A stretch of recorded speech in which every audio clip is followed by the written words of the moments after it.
वर्षापासून आहे म्हणजे होता, आता इथे आल्यानंतर खूप कमी झाले प्रमाण. केसात कोंड्यासारखा एवढा प्रकार व्हायचा की मला केस तुमच्याकडे खूप त्रास व्हायचा आणि बरोबर केस पण यायचे आणि ते स्कार्फ मोठे मोठे जाड जाड ते पण यायचे. त्यामुळे खूप एवढा त्रास व्हायचा की शॅम्पू वापरून झाले, ट्यूब वापरून झाल्या, गोळ्या झाल्या, काही एवढा सुद्धा फरक पडायचा. पण नंतर आहे तसंच व्हायचं.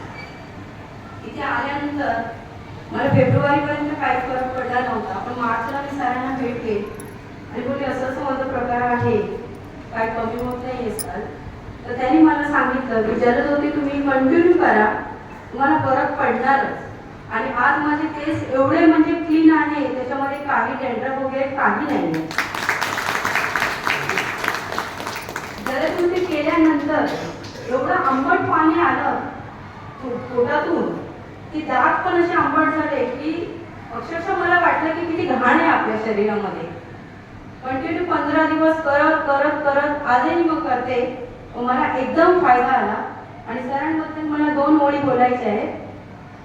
मुझको जमीन आसमान मिल गए, क्या मिले भगवान मिल गए.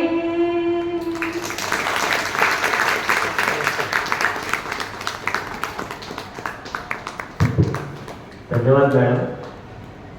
हा अनुभव म्हणजे आम्ही अनुभव जे ऐकतो इथे त्यातला एक वेगळा अनुभव आहे. कारण सोरायसिस हा आजार अत्यंत दुर्धर असा आहे. मला वाटतं ॲलोपॅथीमध्ये पण लोकांना फरक पडत नाही, तर लोक म्हणून होमिओपॅथीकडे वळतात. पण म्हणजे योगासनाने किंवा योगक्रियाने फायदा होतो हे उदाहरण इथे मी पहिल्यांदा माझ्या तरी आयुष्यात मी पहिल्यांदा बघतोय. धन्यवाद मॅडम, तुमचा अनुभव